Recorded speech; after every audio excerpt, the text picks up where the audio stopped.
All right, today we're going to look at a new toolkit for recovery. But here's the thing. Instead of just a boring list of features, we're going to see how it actually works through the eyes of the people it was built to help. You know, the path to recovery, it's just not a straight line, is it? It's full of twists and turns and detours, and everyone's journey is completely their own. In fact, it's really a million different stories, and every single one has its own set of challenges, right? But also its own victories, big and small.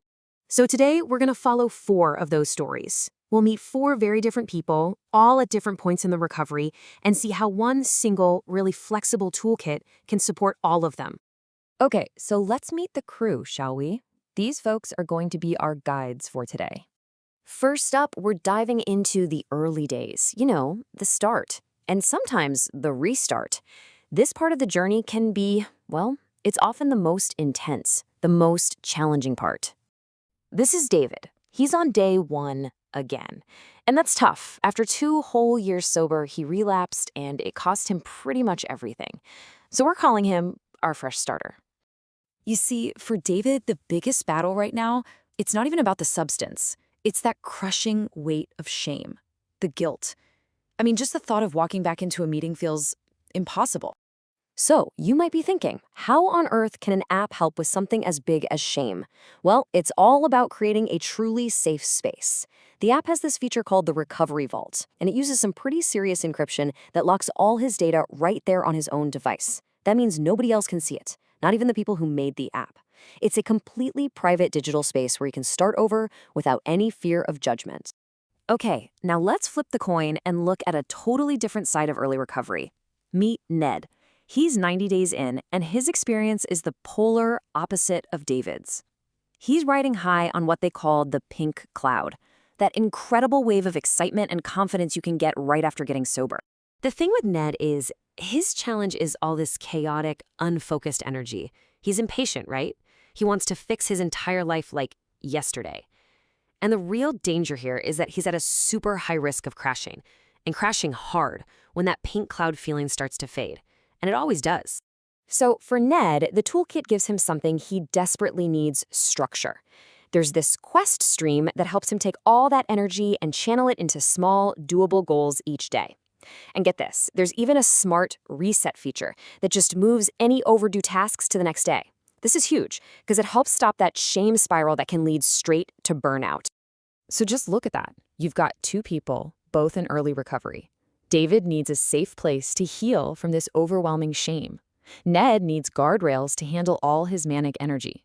Totally different problems, right? But they're both getting what they need from the very same toolkit.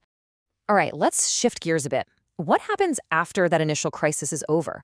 Because recovery, well, it's a marathon, not a sprint. And navigating the long haul brings a whole new set of challenges to the table. And this is Lisa. She's got 7 years sober, a super high-stress life, and she's sponsoring 5 other women. She's a total service superstar, and a lot of that is driven by the memory of a time when she wasn't there for her kids. So Lisa's biggest challenge? She pours every ounce of her being into helping other people, but she completely forgets about her own self-care. She's basically running on empty, and she is heading straight for burnout. For someone like Lisa, the app becomes this personal sanctuary, thanks to something called the Vitality module. It's got simple but powerful tools, like a 478 visual breathing guide that's designed just to help her pause and get centered in the middle of a crazy day. It's a super practical way for her to track her own mood and actually practice self-care. It's that old saying, you can't pour from an empty cup. And last but not least, let's meet Walt. We're talking over 35 years of sobriety here. He's what a lot of people would call an old-timer, kind of a Zen Master of recovery. So Walt's not fighting the daily urges anymore. His challenge is something much deeper. He's fighting against getting complacent, against spiritual stagnation. After all these years, he's looking for new ways to grow. And for Walt, this is where the app gets really interesting. It becomes a tool for deep, deep introspection. There's an AI analysis wizard that can actually compare his journal entries over time, looking for hidden patterns and blind spots that he might have missed. It's like a way for him to peel back that next layer of the onion, Okay, so there you have it. 4 people, 4 totally different journeys. Now let's kind of zoom out and see how this one app manages to be so many different things to so many different people. This really gets to the core design idea behind the app, something they call vibrant momentum. The whole goal was to create something that feels alive and hopeful, not cold and clinical.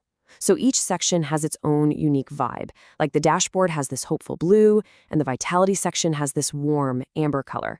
The whole thing is designed to feel like you're coming back to life. And this is really the key, isn't it? The same app transforms into 4 completely different tools depending on who's using it. For David, it's a secure vault. For Ned, it's a structured guide.